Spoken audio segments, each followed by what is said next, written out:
enquanto as nossas crianças vão indo, irmãos, eu quero pedir a você que você abra a sua Bíblia em Romanos, como o Espírito de Deus é bom. Romanos, capítulo 8, versículo 31 em diante.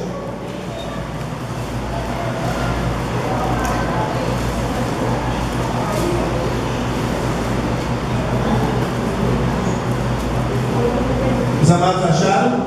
Amém. Diz assim: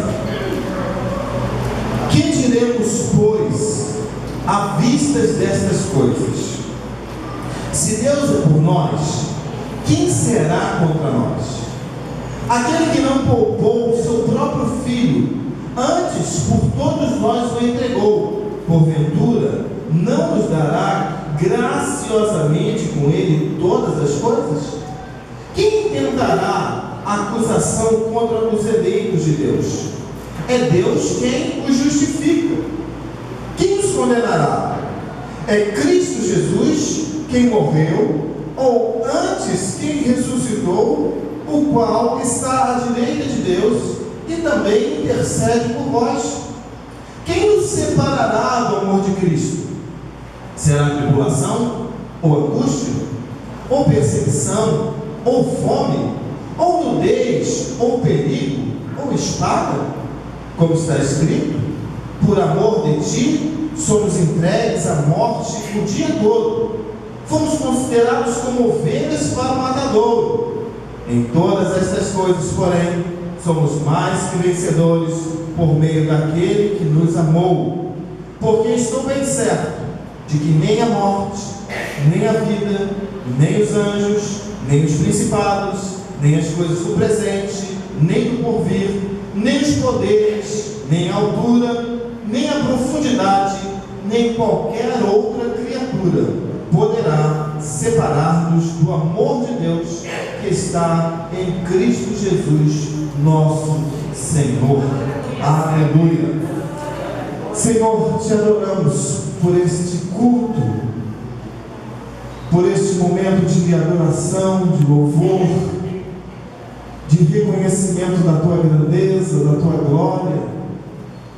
E agora, Senhor, que também estamos diante da tua palavra, nosso desejo é que ela se torne expressiva pela tua própria presença nos nossos corações, capaz, ó Deus, de ir aos lugares profundos, como ela mesma disse que ela é apta, Senhor, para, Senhor, fazer separação entre alma e espírito, entre juntas e medulas, apta para discernir pensamentos. Ó Deus, que esta palavra, ela possa sim, Senhor, vir como, Pai, uma flecha, Pai, bem certeira no nosso coração, para que, ó Deus, haja vida por ela dentro de nós, para que por esta palavra, Senhor, haja renovação de ânimo, para que por esta palavra haja transformação de coração, para que por esta palavra, Senhor, os nossos próprios sentimentos, ou as barreiras que colocamos, ou que o inimigo levanta, ó Deus, sejam despedaçadas. Por esta palavra, Senhor, nós possamos revigorar o nosso coração em Ti, porque, Pai, este é o efeito da Tua palavra, levar-nos ainda mais para perto de Ti, ó Deus, nos tornar ainda mais conhecedores do Teu coração. E é isso que Te pedimos nesta noite, Pai. Usa a Tua palavra como uma fonte inesgotável de vida, de prazer, de gozo, de alegria, de direcionamento, ó Deus, para que, como eleitos Teus, filhos amados Teus, ó Deus, vivamos sim a excelência do Teu amor pela Tua palavra. Assim, Senhor, cremos que o Senhor, pelo Teu Espírito, está fazendo no nosso meio, em o nome de Jesus. Amém e graças a Deus. Amados, essa palavra, ela é uma palavra que apresenta dois estados do ser humano. O estado primeiro que ele apresenta no primeiro versículo: que diremos, pois, a estas coisas? Que coisas são estas que o apóstolo Paulo começa a tentar dizer para o povo da igreja de Roma? Se você voltar um pouquinho a sua Bíblia, você vai ver que no capítulo 8, versículo 18, ele começa a falar sobre os sofrimentos neste tempo presente. E ele fala assim: olha, os sofrimentos do tempo presente não são para ser comparados com a glória que vai me ser concedida. Ou seja, o apóstolo Paulo era um homem de muitas dores, era um homem que experimentava o sofrimento, era um homem que vivia dias de muita angústia e necessidade. Então, a partir do versículo 18, ele vai anunciando sobre o seu sofrimento. Mas o apóstolo Paulo, ele tinha uma capacidade do Espírito muito importante, é que ele nunca olhou para o sofrimento com um olhar de morte. Ele sempre olhou para o sofrimento com um olhar de vida. E tudo que ele ia vivendo, as situações que ele ia passando, ele nunca subjugou ou nunca se colocou debaixo de uma maldição ou de uma calamidade. Mas ele sempre, quando olhava para o sofrimento, e principalmente o seu sofrimento, ele olhava consciente de que Deus estava fazendo uma grande obra. Ele via, sim, o sofrimento como uma causa comum e talvez até necessária, mas ele não se deixava ser abatido pelo sofrimento. Ele olhava e acreditava que o Senhor estaria, no tempo futuro, recompensando a ele pelos dias gastos pela sua vida aqui na terra. Então, o capítulo 18, ele vai falar sobre a questão do sofrimento e da esperança. Perdão, versículo 18. E aí, então, no 31, ele chega e fala: olha, que diremos, pois, sobre estas coisas? O apóstolo Paulo aqui, ele está querendo animar o povo de Roma de que as dores, os sofrimentos, estariam realmente inseridos naquela comunidade. Até porque há uma particularidade bastante complicada, é que vocês se lembram que as grandes atrocidades ao povo de Deus aconteciam em Roma. Vocês se lembram disso? Por exemplo, os cristãos eram queimados vivos em Roma. Os cristãos eram jogados dentro da arena com os leões em Roma. Havia um espetáculo em Roma. Os imperadores romanos, eles gostavam de ver os cristãos sendo trucidados, arrancados, despedaçados. Não era Leopoldo, mas muito bem. O Coliseu ficava repleto de pessoas que aplaudiam, que veneravam. Os gladiadores entravam em cena para matar também os cristãos. Tudo isso era em Roma. E aí então, o apóstolo Paulo aqui está escrevendo uma carta para a igreja que morava nessa cidade. E aí então, ele precisava de dizer para eles uma palavra de esperança. Mas ao mesmo tempo, ele não poderia omitir deles uma coisa que estava plausível na cara deles. Era como ver de fato uma parede verde, porque ela é verde, o sofrimento. Então, ele começa dizendo: olha, que diremos, pois, sobre estas coisas? Que diremos sobre a questão de morrer atrocidado pelos gladiadores, ou comido pelos leões, ou então mortos, queimados vivos? Que diremos, pois, sobre essas coisas? Como é que vocês vão reagir diante dessa atrocidade de fatores que está circundando vocês? E aí então, ele vai dizendo o seguinte, ele começa assim: se Deus é por nós, quem será contra nós? A primeira palavra de Paulo, diante de todo o sofrimento, é uma palavra de ânimo, é uma palavra de vigor, é uma palavra que ultrapassa, depois mais na frente ele vai explicar isso melhor, mas é uma palavra que ultrapassa todos os limites. Ele disse: se Deus é por nós, quem será contra nós? Se o Deus Todo-Poderoso, Criador dos céus e da terra, Senhor e governador de tudo, dono soberano sobre todos, Ele é por mim, Ele está ao meu lado, Ele milita por mim, Ele é o Senhor do meu exército, Ele é quem vai à minha frente. Se Ele é comigo, quem é doido para se levantar contra mim. Mas a questão é, pastor, mas os doidos existiam. Por quê? Porque eles não continuavam sendo mortos? Continuavam. Eles não continuavam sendo perseguidos? Continuavam. Não era um império de força física, bélica, não. Era um império espiritual. E aqui o apóstolo Paulo fala, olha, o sofrimento e a perseguição está aí batendo na porta da casa de vocês. Mas vocês precisam de saber quem é que está do lado de vocês. Maior é o que está em nós do que o que está no mundo. E aí então, a primeira coisa que ele fala é exatamente, ele traz à tona um Deus todo-poderoso. Ele revela a ação de um Deus glorioso e sem igual. Isso para quê? Para trazer ao coração do povo ânimo, para trazer ao coração do povo certeza de que Deus haveria de em algum tempo os livrar daquela grande perseguição.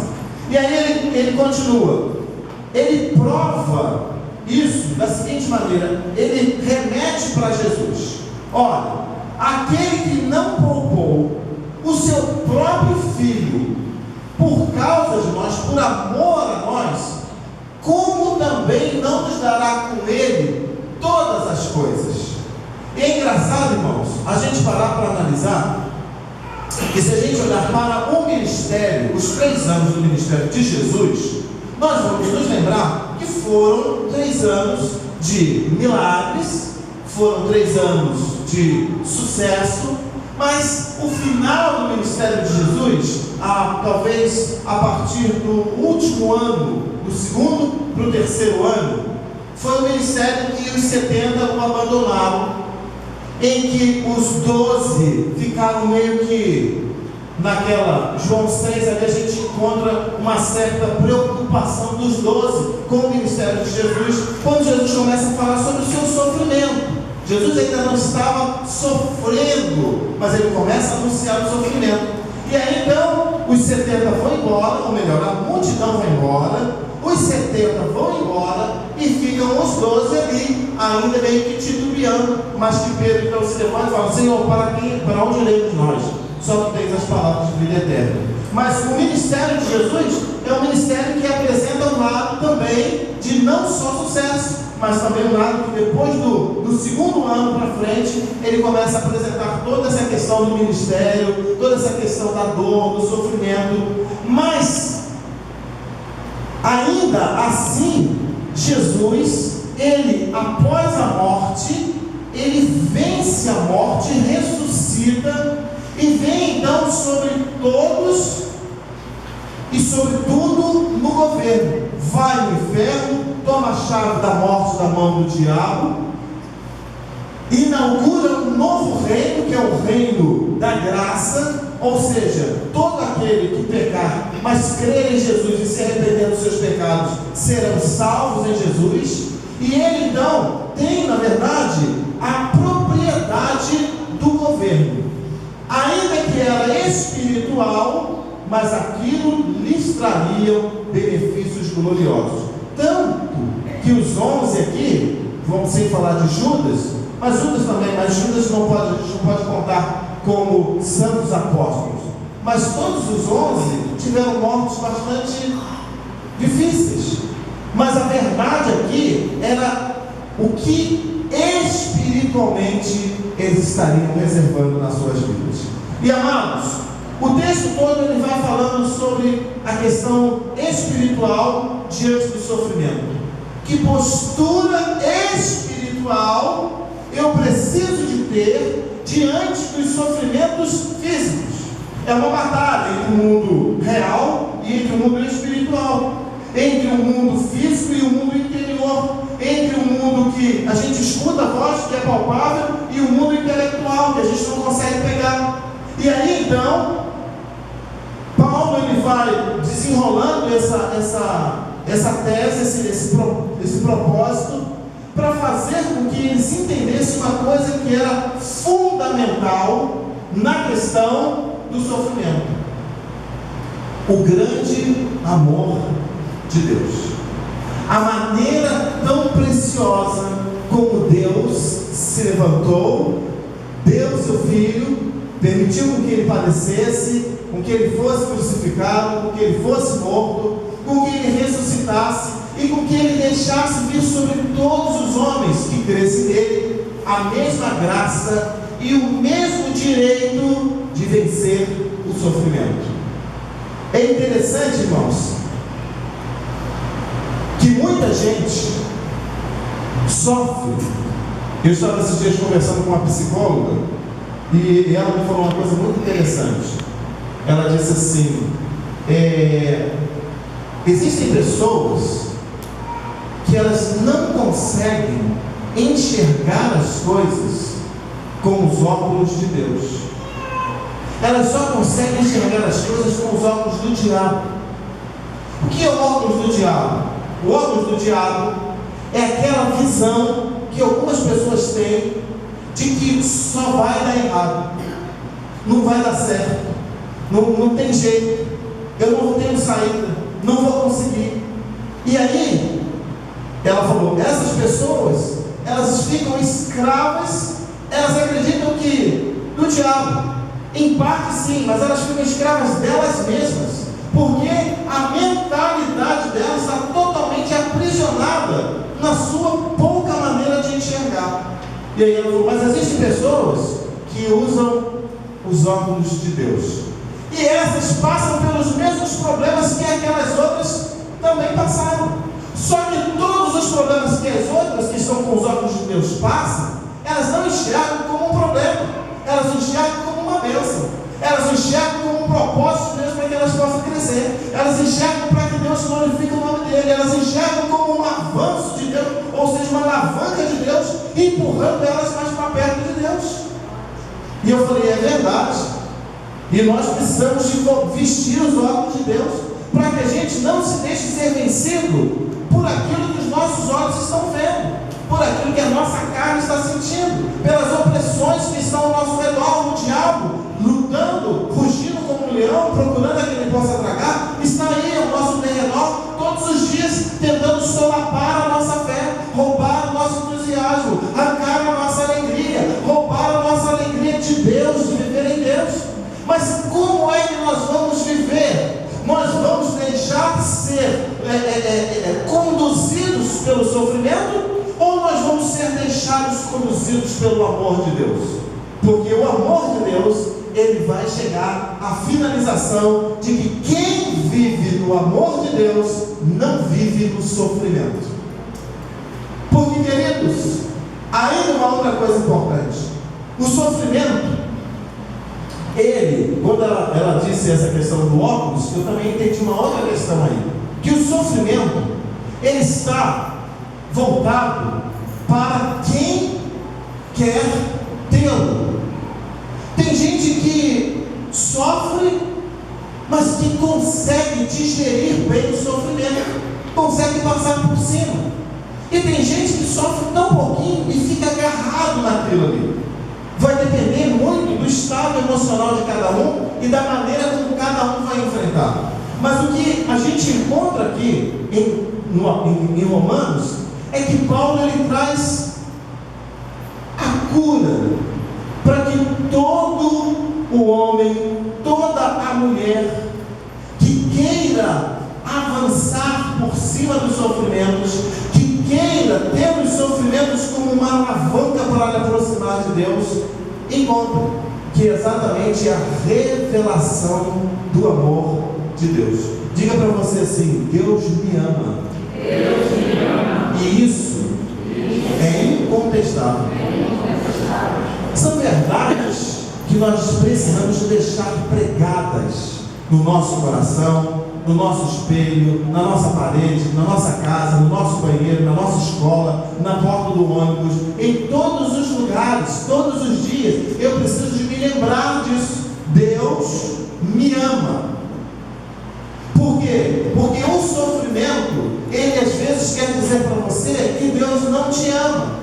O diabo aproveita o embalo para dizer que Deus não te ama. Se Deus te amasse, por que você estaria passando por essa situação? Mas o que o apóstolo Paulo anuncia é uma outra verdade.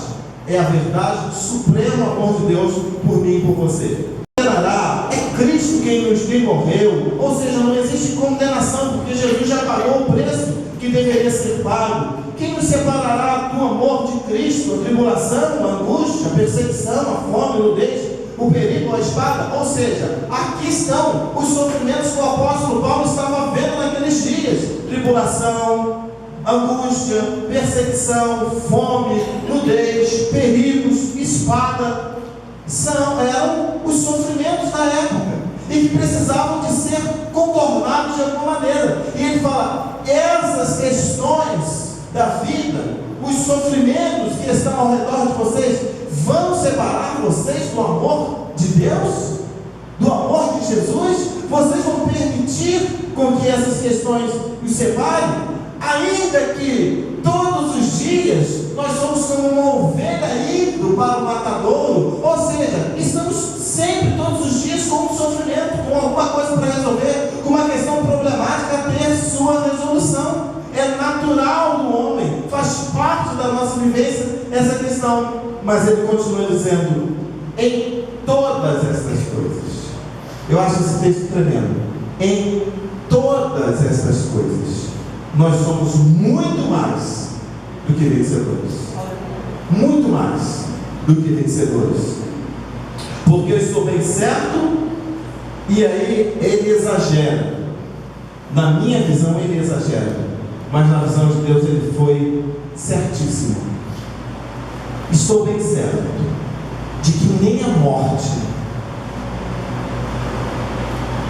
o poder da morte, é um poder destruidor, irmãos. Mas a expectativa e a esperança de Paulo estava além da morte. Além da morte. Além da morte. Se a morte chegasse nele, a morte não roubaria a sua expectativa e a sua esperança. Nem a morte. E aí ele vai: nem a vida, nem todos os prazeres da vida, nem todos os deleites da vida, nem toda a vida com toda a sua riqueza e sua grandeza, nem a vida, nem os principados, nem os potestades, ou seja, governos, tanto físicos quanto espirituais. E aqui a gente pode dizer sobre os sofrimentos que às vezes a gente passa por conta das retaliações do diabo e por conta das desorganizações do nosso governo humano. Mas nem principados e nem potestades. Ele vai continuando. Nem os anjos. Interessante isso, né? Nem os anjos, ou seja, instrumentos de Deus, nem os anjos, nem coisas do presente, do que estamos vivendo, e nem aquelas que virão, nem poderes, nem alturas, nem profundidade, nem qualquer outra criatura poderá nos separar do amor de Deus que está em Cristo Jesus. Ele está dizendo para eles assim: pense em toda a sua vida. Pensou? Pense. Pense em todos os desafios e em todas as problemáticas da sua vida, do dia que você nasceu ao dia que você morreu. Pensou? Pensei. Agora vamos um pouco além. Pense depois da sua morte, se você é capaz. Pensou? Pensei. Então eu quero te dizer que nada pode te arrancar de dentro do coração de Deus. Nada pode te tirar dos olhos amorosos de Deus. Nada. Às vezes a gente pensa assim: mas e o meu pecado? Irmãos, o que é teu pecado comparado com toda a tua vida? O que é o teu pecado comparado com a morte? O que é o teu pecado comparado com os anjos, com os principados e com as potestades, com as coisas do presente e do porvir, com as profundidades, com as alturas? O problema é que a gente às vezes se agarra em ciscos e deixa de viver a glória de Deus. Nada é nada. Nada é nada. nenhuma condenação há para aqueles que estão em Cristo Jesus, que não andam mais segundo a carne.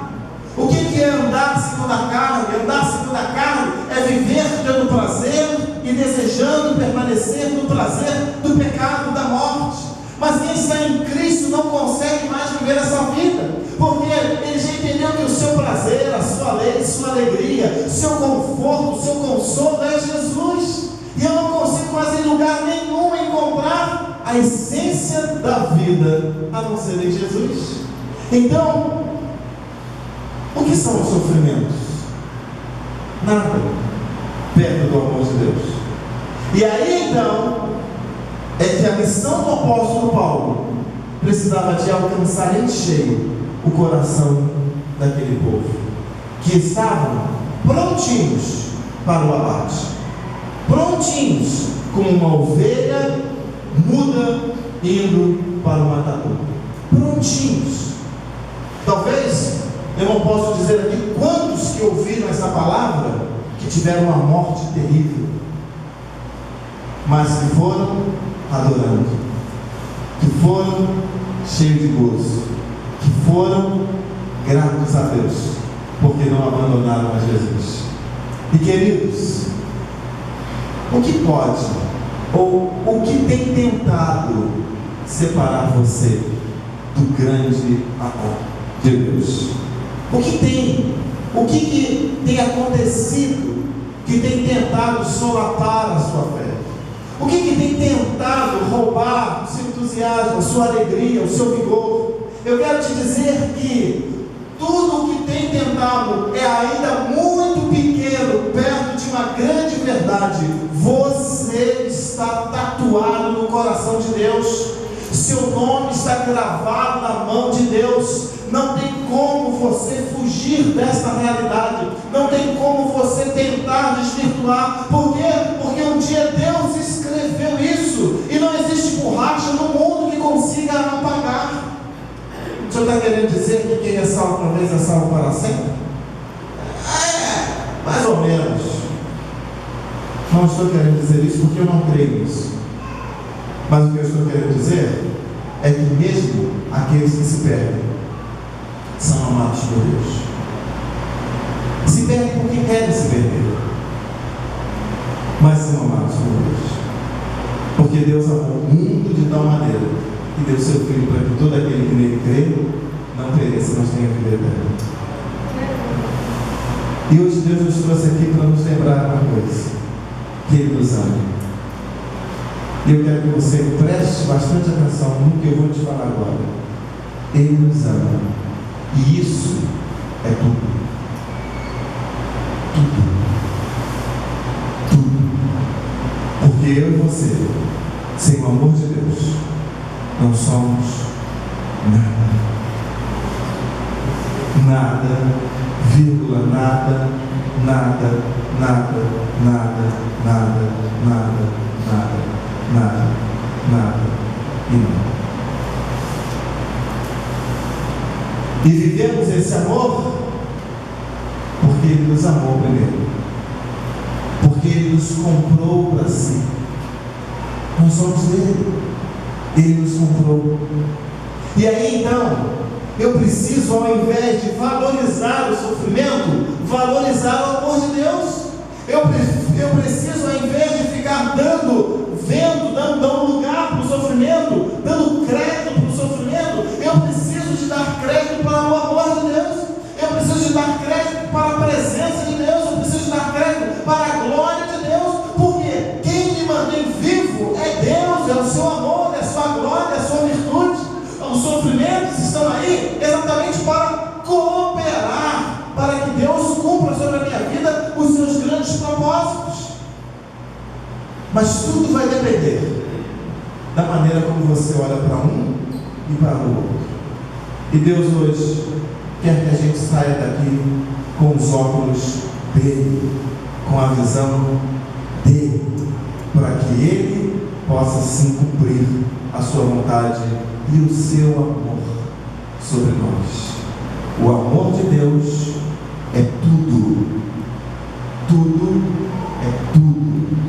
E sem esse amor, nós não somos nada. E nada é nada. Feche os seus olhos. Nós precisamos rogar ao Senhor nessa hora, para que Ele troque o nosso coração.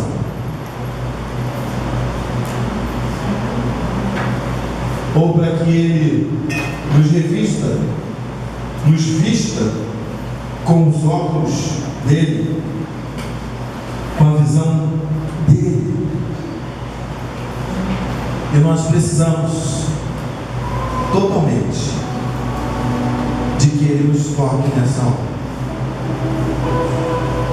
O sofrimento, a dor, a angústia, a espada, o perigo, a nudez, são sentimentos e momentos que nós vamos viver na nossa vida. Não tem como fugirmos deles. Eles fazem parte do nosso dia a dia. Mas nós não podemos jamais nos esquecer de que maior do que a dor é o amor. Maior do que o sofrimento é o amor.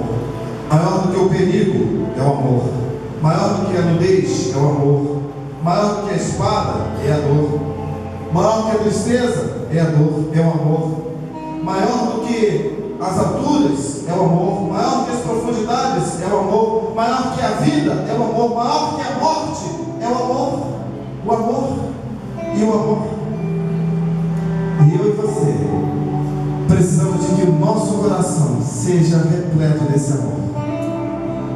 Porque enquanto nós estamos vivendo esse amor, o sofrimento não consegue abater a nossa vida. Enquanto nós estamos vivendo esse amor, as coisas deste tempo presente não são para se comparar com aquelas que nos estão preparadas. Enquanto eu estou vivendo esse amor, a graça de Deus me consola, o seu amor me conforta, sua misericórdia me põe no seu colo, e eu me encontro totalmente tranquilo, seguro, sereno e em paz.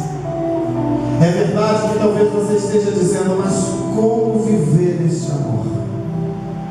E a resposta é: creia nesse amor. Creia em Jesus Cristo, o Filho de Deus. Creia que Deus não poupou a Jesus por amor a você, não para que você vivesse abatida pelo sofrimento, não, mas para que você vivesse animado, vivesse cheio, vivesse feliz, vivesse seguro, vivesse livre para o amor que Ele derrama sobre você. Espírito Santo de Deus, eu quero te convidar nesta noite a vir a este lugar, não apenas, Senhor, para estar nos espaços vazios, não, eu quero te convidar para estar em cada coração que está aqui, em cada coração. O Senhor é aquele que convence-nos. E por isso eu quero te pedir, ó Santo Espírito de Deus, nos convence nessa hora do teu grande e maravilhoso amor.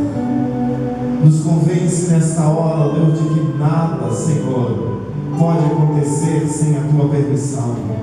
Ó Deus, nos convence nesta hora de que tu és Deus acima de tudo e de todos, governa sobre tudo e todos. Ó Deus, nos convence nesta hora que o teu amor é uma verdade, que o Senhor, ó Deus, nos tem por preciosos. Ó Deus, como disse, ó Deus, Pedro, Pai querido, o Senhor nos tem como um sacerdócio real, o Senhor nos tem como uma propriedade exclusiva tua, o Senhor nos tem como uma nação santa, como um povo adquirido, Deus, somente Deus, Senhor. E nós queremos que o Senhor nos convença, ó Deus, a ponto de não, ó Deus, mais nos preocuparmos demasiadamente com os sofrimentos ou com as questões desta vida, mas que nós deixemos ser levados pelo teu amor, que nós possamos encontrar alívio, ó Deus, para a nossa alma, que nós possamos encontrar alegria para o nosso coração,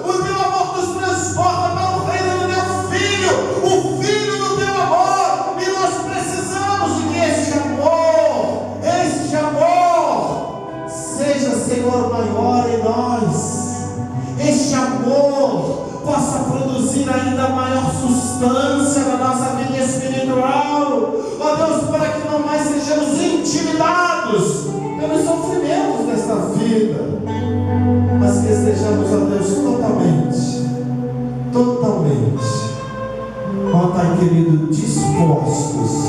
disponíveis a acreditarmos, a vivermos e a descansarmos neste amor.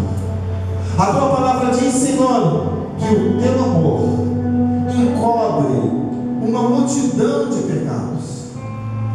E ó Deus, eu sei que diante das nossas falhas, muitas vezes, nós mesmos, Senhor, começamos a nos retaliar por termos feito uma coisa que não deveríamos ter feito. Mas Jesus, eu sei que, ó Pai, uma vez que estamos arrependidos, uma vez que entendemos que o Senhor, ó Deus, não merecia o que fizemos, o Senhor envia a tua misericórdia, o Senhor envia o teu favor restaurador, o Senhor apaga os pecados que cometemos, o Senhor anula, Senhor, as palavras, Senhor, que uma vez dissemos, ou que, ó Deus, incrementaram a nossa vida e o nosso ser. O Senhor apaga o nosso passado, o Senhor anula os nossos pecados, e o Senhor nos carimba de novo e diz: vai, meu filho, porque eu te habilito novamente para caminhar, para ter uma vida plena, para ter uma vida santa, para ter uma vida justa, para ter uma vida gloriosa. Ó Deus, este é o poder do teu amor, o poder, ó Deus, que nos transforma a cada dia a tua imagem.